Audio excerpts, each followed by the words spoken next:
بسم اللہ الرحمن الرحیم.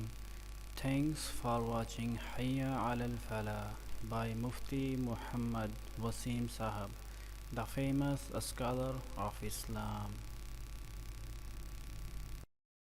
وأوسطه مغفرة وآخره رزق من النار كما قال عليه الصلاة والسلام.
برستی ہیں، اللہ کا نور برستا ہے، اللہ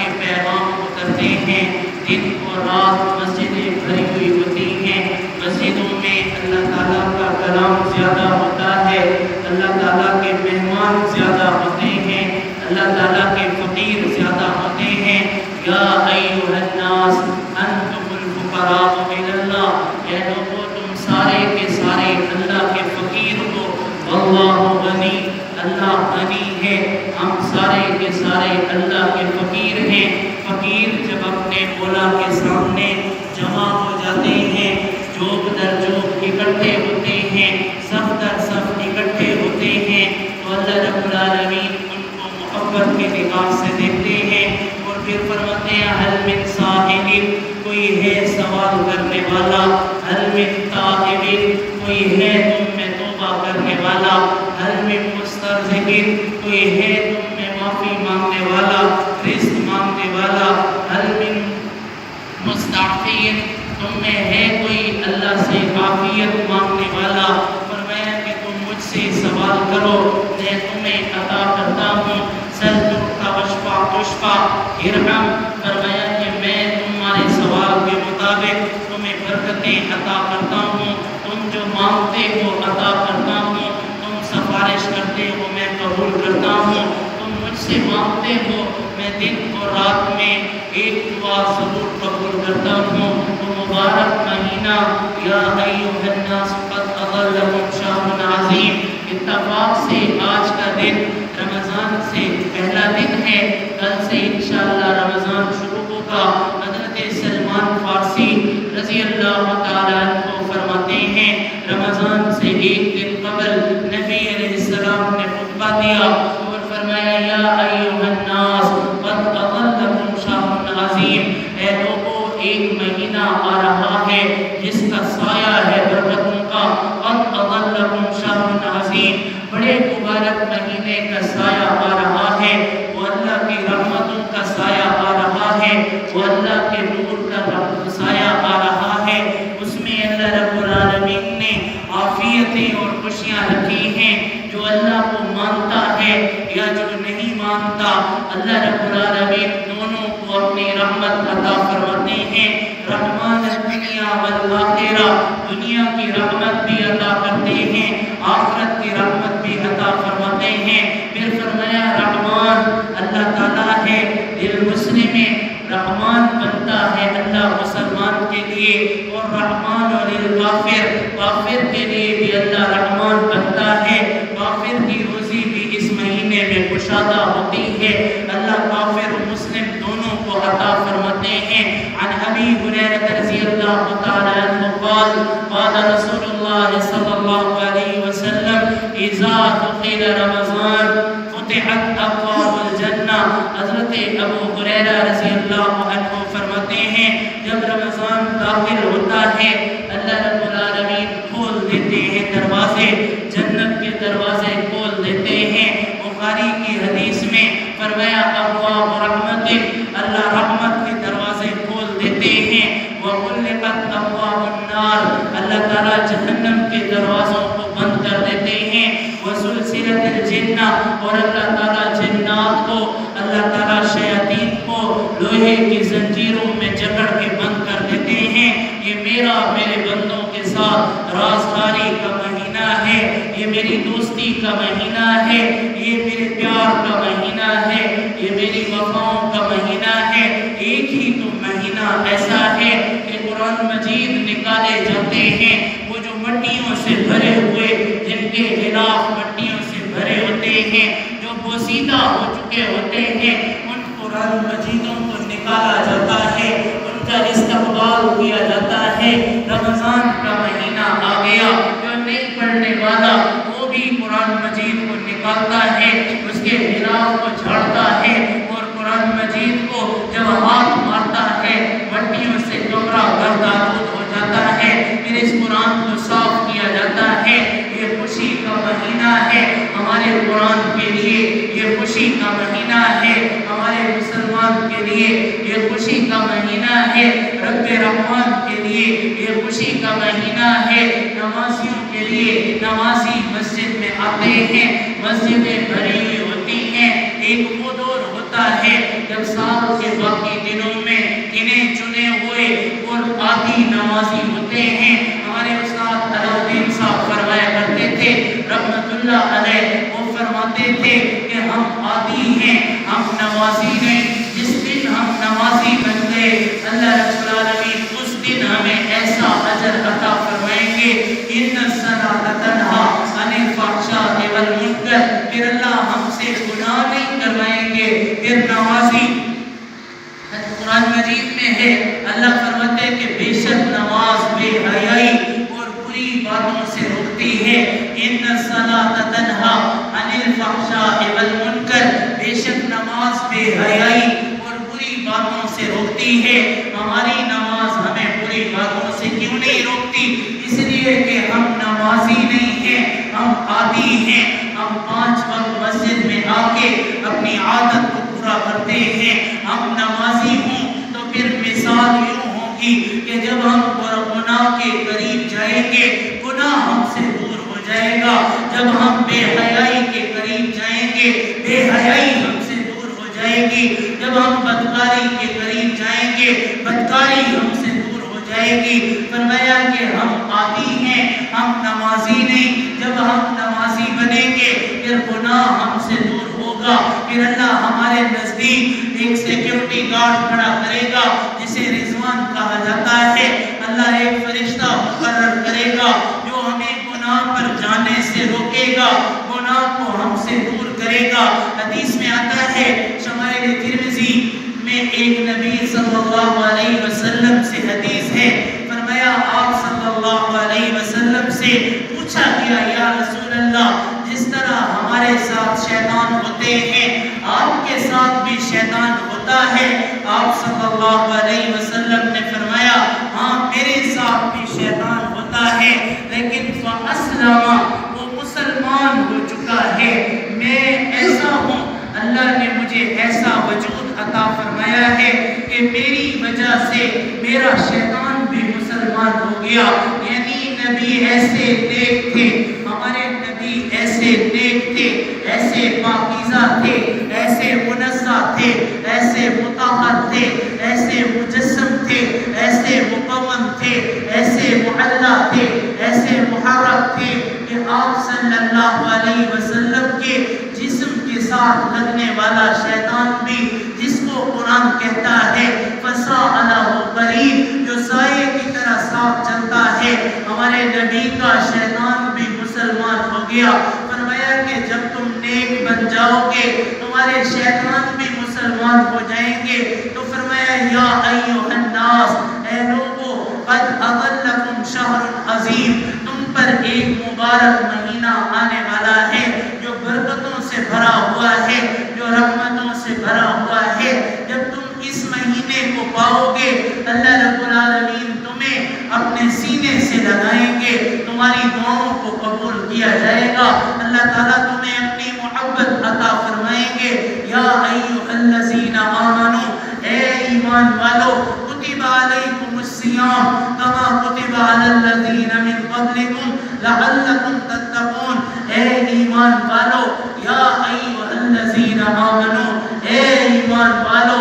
تفسیر روح المعانی 30 جلدوں میں ایک قرآن مجید کی تفسیر ہے، وہ لکھتا ہے یا ایھا الذین آمنوا. قرآن مجید میں 99 مقامات ایسے ہیں جس میں اللہ فرماتے ہیں یا ایھا الذین آمنوا، اے ایمان والو. یہاں جملہ استعمال فرمایا یا عبادی الذین آمنوا، اے میرے ایمان والو، اے میرے اپنے ایمان والو. اللہ کسی غیر کو نہیں کہہ رہا، اللہ یا ایھا الذین کفروا نہیں کہہ رہا، یا ایھا الناس نہیں کہہ رہا. اللہ فرما رہا ہے یا ایھا الذین آمنوا، اے میرے ایمان والو. کتب علیکم الصیام، میں نے لکھ دیا ہے تم پر روزوں کو لکھ دیا ہے. علماء نے اس کا ترجمہ کیا کہ تم پر روزے فرض کر دیے گئے. میں یہاں پر تھوڑی سی تبدیلی کرتا ہوں. یا ایھا الذین آمنوا اگر لفظی ترجمے کو اٹھایا جائے تو کتبہ کا معنی ہوتا ہے لکھ دیا جانا. کتبہ معنی لکھا، اس ایک نے زمانہ گزشتہ میں سوا واحد مذکر غائب فعل ماضی معلوم ثلاثی مجرد صحیح اسباب فعل یفعل. علماء کی اللہ فرماتے ہیں یہ کتبہ مجہول ہے، فعل مجہول۔ اللہ فرما رہے ہیں یا ایھا الذین آمنو، اے میرے ایمان والو، کتب علیکم الصیام، میں نے تم پر روزوں کو لکھ دیا ہے۔ لکھنے کا مطلب اور ہوتا ہے، ایک ہے فرض کرنا کہ ہم نے روزوں کو فرض قرار دیا۔ جب روزہ فرمایا فرض قرار دیا تو فرض کا معنی ہوتا ہے جس طرح نماز فرض ہے اسی طرح روزہ فرض ہے۔ اللہ نے روزے کے بارے میں فرمایا یا ایھا الذین آمنو کتب علیکم الصیام، میں نے تم پر روزوں کو لکھ دیا ہے، تم مانو یا نہ مانو تم پر میں نے روزوں کو لکھ دیا ہے۔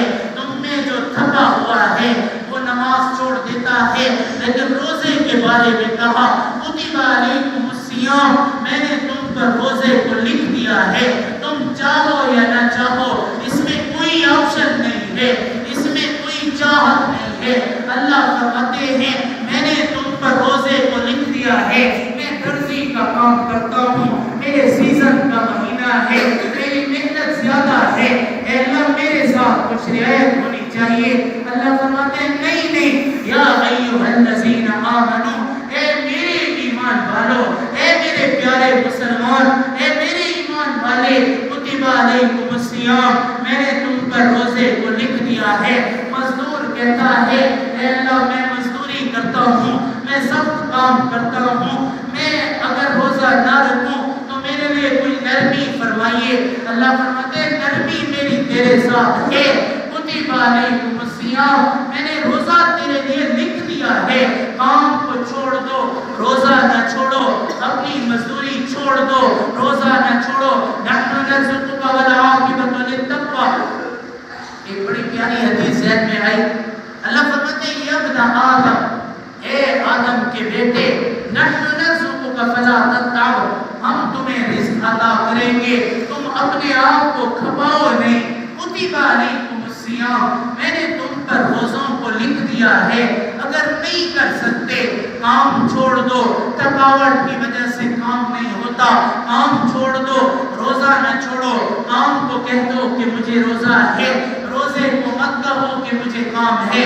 یا ایھا الذین آمنو، اے ایمان والو، کتب علیکم الصیام، میں نے تم پر روزے کو لکھ دیا ہے، کما کتب علی الذین من قبلکم، اے اللہ آپ نے روزے کو کیسے لکھا ہے؟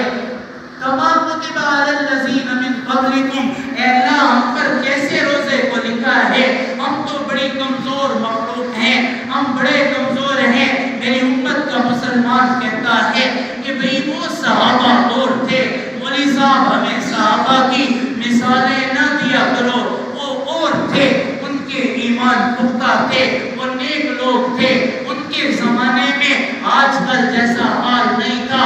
آج کل تو گناہ عام ہے، میڈیا کا زمانہ ہے، ہمیں صحابہ کی مثالیں نہ دیا کرو۔ ہم کہتے ہیں کہ صحابہ کی مثالیں ہم نے نہیں دی، صحابہ تو کر کے گئے تھے، ہمیں صرف بتایا گیا ہے، ہم تمہیں پیغام پہنچاتے ہیں۔ اللہ فرماتے ہیں کما کتب علی الذین من قبلکم، اللہ خود مثال دیتے ہیں۔ اگر یہ ایمان کا مسلمان یہ کہتا ہے کہ ہم روزے نہیں رکھ سکتے، بڑی گرمی شدید ہے یا میری مزدوری سخت ہے، اللہ فرماتے ہیں او میرے بندے، میں صرف تجھ پر تو یہ حکم نہیں لگا رہا، کما کتب علی الذین من قبلکم، تم سے پہلوں پر بھی میں نے روزے فرض کیے تھے، تم سے پہلے بھی آدم علیہ السلام کے زمانے میں ایام 20 کے روزے فرض تھے، ہر مہینے کے 13، 14، 15 تاریخ کے روزے اللہ نے فرض کیے تھے۔ نوح علیہ السلام کے زمانے میں عاشورہ کا روزہ فرض تھا، داؤد علیہ السلام کے زمانے میں 6 مہینے روزے فرض تھے، حضرت عیسیٰ علیہ السلام کے زمانے میں 2 مہینے کے روزے فرض تھے۔ فرمایا اے میرے بندے، میں صرف تم پر تو نہیں ڈال رہا، موسیٰ علیہ السلام پر بھی میں نے 40 دنوں کے روزے فرض کیے تھے، تمہارے تو 30 روزے ہیں یا 29 روزے ہیں، تم پر تو 1 مہینے کا روزہ ہے، باقیوں پر تو میں نے 2 مہینے روزے رکھے تھے، میں نے 2 مہینے کے روزے فرض کیے تھے، میں نے 6 مہینوں کے روزے فرض کیے تھے۔ داؤد علیہ السلام کی شریعت میں ایک دن روزہ رکھا جاتا تھا، ایک دن کھانا کھایا جاتا تھا، یعنی ایک دن روزہ ایک دن افطار، پھر ایک دن روزہ ایک دن افطار۔ اے میرے بندے، میں نے تمہارے لیے ایک دن روزہ ایک دن افطار نہیں کیا، تیرے لیے مشکل ہو جاتی۔ میں نے تیرے لیے سال کا ایک مہینہ روزے کے لیے فرض قرار دیا۔ نبی علیہ السلام کے زمانے میں 11 رمضان گزرے تھے، 9 یا 7 رمضان وہ 29 کے تھے، اور 4 رمضان آپ صلی اللہ علیہ وسلم کی زندگی میں وہ 30 کے تھے۔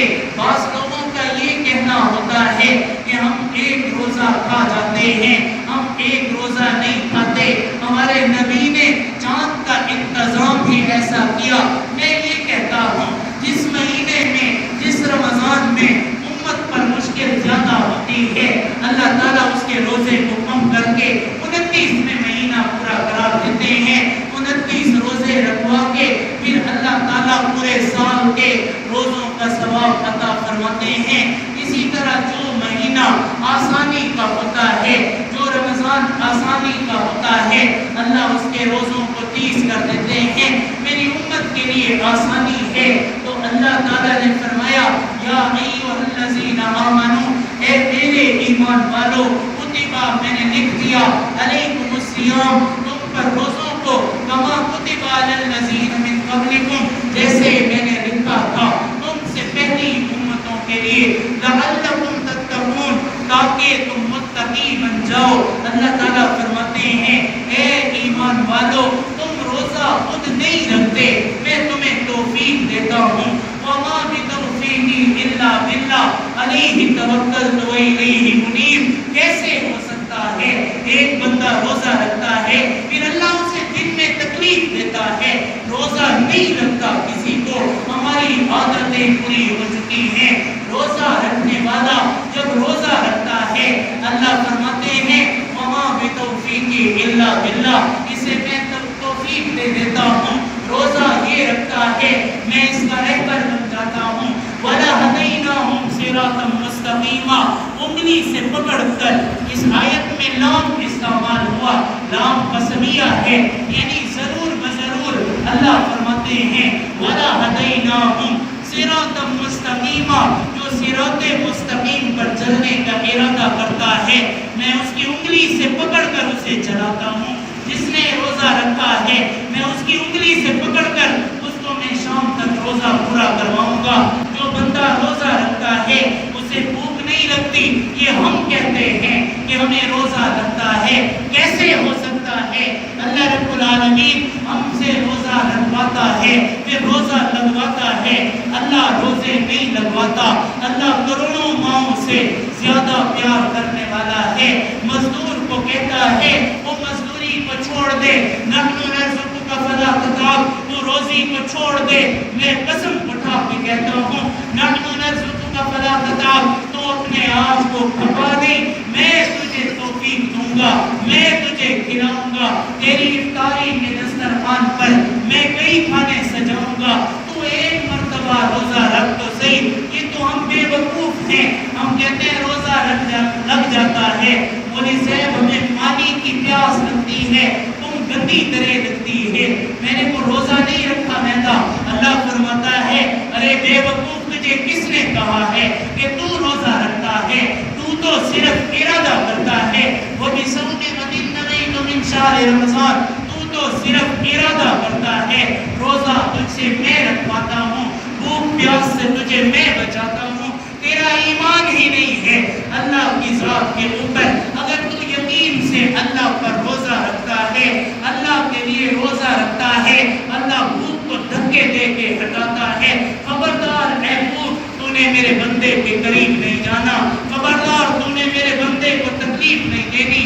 پیاس کی کیا جرت ہے کہ وہ مسلمان کو تنگ کرتی ہے، پانی کی تکلیف ہوتی ہے، پیاس کی جرت نہیں ہے۔ اللہ رب العالمین توفیق دیتا ہے، جو ارادہ کرتا ہے اللہ خود اسے چلاتا ہے۔ وَلَهَدَيْنَاهُمْ صراط مستقیما.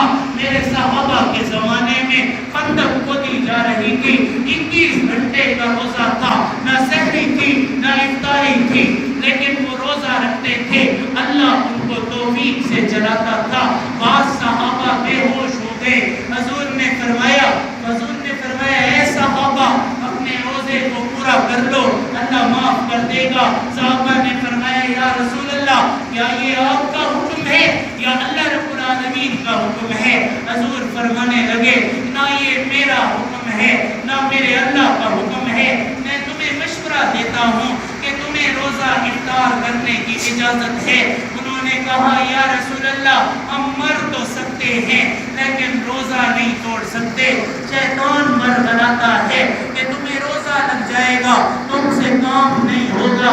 اللہ فرماتے ہیں تو ایک مرتبہ روزے کا ارادہ کرتا ہے, میں تیرا ساتھی بن جاتا ہوں. تو تراویح پہ کھڑا ہوتا ہے, میں تیرا ساتھی بن جاتا ہوں. مولی صاحب ہم سے تراویح نہیں پڑھی جاتی. 20 رکعت تراویح کون پڑھے گا؟ 20 رکعت تراویح. اللہ فرماتے ہیں میرے بندے تو نے تو ارادہ کرنا ہے, من صام رمضان ایمانا واحتسابا غفر له ما تقدم من ذنبه. اے ایمان والے, جب تو روزے کا ارادہ کرتا ہے ایمان کے ساتھ اور ثواب کی نیت سے, فرمایا غفر له ما تقدم من ذنبه, پہلے دن کا روزہ پچھلے سارے گناہوں کو معاف کرا دیتا ہے. پہلے دن کا روزہ. پھر ابھی تو آپ نے 28 29 اور بھی رکھنے ہیں. من قام رمضان ایمانا واحتسابا, جو رمضان کی رات میں قیام کرتا ہے ایمان کے ساتھ ثواب کی نیت سے, فرمایا غفر له ما تقدم من ذنبه, اس کے پچھلے گناہوں کو اللہ ایک تراویح پر معاف کر دیتا ہے. نبی کریم صلی اللہ علیہ وسلم نے فرمایا کہ جو بندہ تراویح کا ایک سجدہ ادا کرتا ہے, اللہ تعالیٰ اس کے نامہ اعمال میں 1500 نیکیاں لکھ دیتے ہیں. آپ نے 20 رکعت تراویح پڑھنی ہے. ایک رکعت میں 2 سجدے ہیں, 2 رکعت میں 4 سجدے ہیں. جب ایک رکعت پر اللہ 1500 نیکیاں عطا فرماتے ہیں, ایک رکعت میں ایک سجدے پر, اور ایک رکعت کی 3000 نیکیاں, تو ایک رمضان کی تراویح ہمارے پورے سال کی نیکیوں پر غالب آ جائے گی. نبی کریم صلی اللہ علیہ وسلم نے فرمایا تراویح کے ایک سجدے کے بدلے میں اللہ جنت میں ایک درخت لگاتے ہیں جس کا نام طوبہ ہوتا ہے. جنتی گھوڑا اگر 500 سال اس درخت کے سائے کے نیچے دوڑتا رہے, اس درخت کا سایہ ختم نہیں ہوگا. تراویح کے ایک سجدے کے بدلے نبی کریم صلی اللہ علیہ وسلم نے فرمایا جو تراویح کا ایک سجدہ ادا کرتا ہے, اللہ تعالیٰ جنت میں اس کے لیے ایک محل بناتے ہیں. بَنَى اللَّهُ لَهُ مَحَلًّا فِي الْجَنَّةِ, فرمایا کہ اس محل کے 60,000 دروازے ہوتے ہیں, اور اللہ فرماتے ہیں جس دروازے سے تیرا دل چاہے تو داخل ہو جائے. نبی کریم صلی اللہ علیہ وسلم نے فرمایا طوبیٰ لمن وجد له فی صحیفته استغفارا کثیرا, کہ اللہ تعالیٰ طوبہ عطا فرماتے ہیں تراویح کے ایک سجدے کے بدلے میں. نبی علیہ السلام فرماتے ہیں طوبہ کا مطلب یہ ہوتا ہے کہ جو تراویح کا ایک سجدہ ادا کرتا ہے اللہ تعالیٰ اس کے پورے نامہ اعمال کو استغفار سے بھر دیتے ہیں. انشاءاللہ العزیز روزہ نہیں چھوڑیں گے, ارادہ کر لیں, روزہ نہیں چھوڑیں گے. اگر دل کہتا ہے کہ درمیان میں پیاس لگے گی, بھوک لگے گی, تو یہ شیطان برگلاتا ہے. بھوک کی جرت نہیں ہے رحمان کے روزے کا مقابلہ کر سکے. بھوک کی جرت نہیں ہے کہ ایک چیز کو اللہ اپنے ہاتھوں سے لگاتا ہے اور بھوک سے ٹکراتی ہے. یہ ہماری بھول ہے, غلط فہمی ہے. اسی طرح جو اللہ کے لیے روزہ رکھتا ہے اس کو پیاس لگتی ہے تو اس کے منہ سے ایک خوشبو نکلتی ہے, جو روزے دار کے منہ سے بدبو نکلتی ہے, جو بو نکلتی ہے دانتوں کی اور معدے کی. اللہ فرماتے ہیں وہ میرے نزدیک مشک و عنبر کی خوشبوؤں سے زیادہ قیمتی ہے. اس کو اللہ تعالیٰ مشک و عنبر میں تبدیل کر دیتے ہیں. تو روزے کی حالت میں انسان کے جسم پر جو تکلیف آتی ہے اللہ اس تکلیف کے بدلے میں ہمارے گناہوں کو معاف کرتا ہے. تو انشاءاللہ روزہ نہیں چھوڑیں گے. دوسرا ارادہ یہ کر لیں کہ انشاءاللہ تراویح پڑھیں گے. 20 رکعت تراویح عمر رضی اللہ تعالیٰ عنہ کے زمانے سے لے کر آج تک باجماعت 20 رکعت پڑھی جا رہی ہے. اور اس 20 رکعت کا ان 20 رکعتوں کا فائدہ یہ ہے جو پورا سال نمازیں نہیں پڑھتا، اگر وہ بندہ 20 رکعت تراویح عادت سے پڑھتا ہے اللہ تعالیٰ اس کو پورے سال کے لیے نمازی بنا دیتے ہیں. ہمارے اکابرین نے لکھا ہے. دوسری چیز یہ ہے اور تیسری چیز یہ ہے کہ ہمارا قرآن مجید ہمیں التجا بھری نظروں سے پورا سال دیکھتا ہے. آپ کی گھر کی الماری میں آپ کے گھر کی کانس پر جو قرآن مجید پڑا ہوا ہے وہ پورا سال میرے نوجوانوں کا انتظار کرتا ہے. تو خدا را یہ رمضان کا مہینہ آپ کے قرآن کا مہینہ ہے. انزل فیہ القرآن قد اذلکم شہر عظیم. نبی کی احادیث اور قرآن مجید بتا رہا ہے کہ یہ قرآن کا مہینہ ہے. خدا را یہ دیکھ رہا ہے آپ کو التجا بھری نظروں سے. اس کو نکالنا ہے انشاءاللہ. اس کی صفائی کرنی ہے. رمضان میں بھی پڑھنا ہے اور پورا سال اس کو پڑھیں گے انشاءاللہ. پورا سال پڑھیں گے انشاءاللہ. فتاوی میں لکھا ہے حضرت فتاوی رحیمیہ کہ جس بندے کو قرآن مجید نہیں آتا، بعض لوگ کہتے ہیں صحیح بسا نئے پڑھے ہوئے کیوں ڈالے دیتے ہیں کہ اٹھے شعور کو نہیں ہے ایسا قرآن مجید نئے پڑھے ہوئے. اللہ کوئی ظالم تو نہیں ہے کہ جو نہیں پڑھا ہوا اس کو اللہ قرآن سے محروم کرتے ہیں. اللہ محروم نہیں کرتا. لا یقیم الرزق القرآن. اللہ قرآن سے محروم نہیں کرتا. جو پڑھا ہوا ہے وہ پڑھے، جو نہیں پڑھا ہوا وہ قرآن مجید اٹھا کے ہر سطر پہ انگلی پھیر کے بسم اللہ الرحمن الرحیم پڑھتا ہے. اللہ تعالیٰ اس کو پورے قرآن کی تلاوت کا اجر عطا کرے. انشاءاللہ ختم کریں گے. پڑھیں گے نا جی انشاءاللہ. حدیث پاک میں رمضان میں 2 ختمے قرآن پاک یہ قرآن مجید کا حق ہے. علماء نے لکھا ہے فتاوی کی کتابوں میں ہے کہ رمضان میں 2 ختم قرآن مجید کے قرآن مجید کا حق ہے. انشاءاللہ ہم پورا سال اگر قرآن مجید کا حق ادا نہیں کرتے تو انشاءاللہ رمضان میں 2 ختم قرآن مجید کے پڑھ کے انشاءاللہ قرآن مجید کا حق ادا کریں. ارادہ ہے جی انشاءاللہ. تیسری چیز وہ یہ کہ یہ ذکر کا مہینہ ہے. آپ مہینے میں عام روٹین میں آپ ذکر کرتے ہیں لا الہ الا اللہ سبحان اللہ الحمدللہ اللہ اکبر. اس مہینے میں نبی علیہ السلام نے 2 ذکر بتائے. فرمایا کہ ایک تو کثر و ذکر لا الہ الا اللہ، کثرت کے ساتھ لا الہ الا اللہ کا ذکر کیا جائے. اور دوسرا آپ صلی اللہ علیہ وسلم نے فرمایا فاستغفروا، کثرت کے ساتھ استغفار کریں. استغفر اللہ استغفر اللہ استغفر اللہ یہ کثرت کے ساتھ پڑھیں. اب رمضان میں اس کا اجر کیسا ہے؟ عام دنوں میں جب ہم 1 مرتبہ استغفر اللہ کہتے ہیں تو 1 مرتبہ کا ثواب ملتا ہے. اور جب رمضان شریف میں غیر رمضان میں ہم 1 دفعہ استغفر اللہ کہتے ہیں تو 1 دفعہ کا ثواب ملتا ہے. ایک حدیث کے مطابق فرمایا من جاء بالحسنۃ فلہ عشر امثالھا. قرآن مجید میں 1 مرتبہ پر زیادہ سے زیادہ 10 مرتبہ استغفار کرنے کا ذکر کرنے کا ثواب ملتا ہے.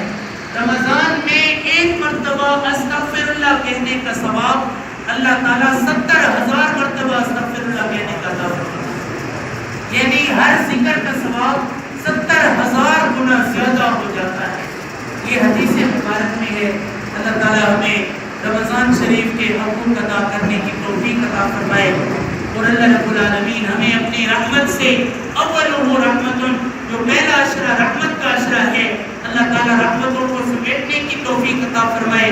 بے زبانوں کو جب وہ زبان دیتا ہے پڑھنے کو پھر وہ قرآن دیتا ہے.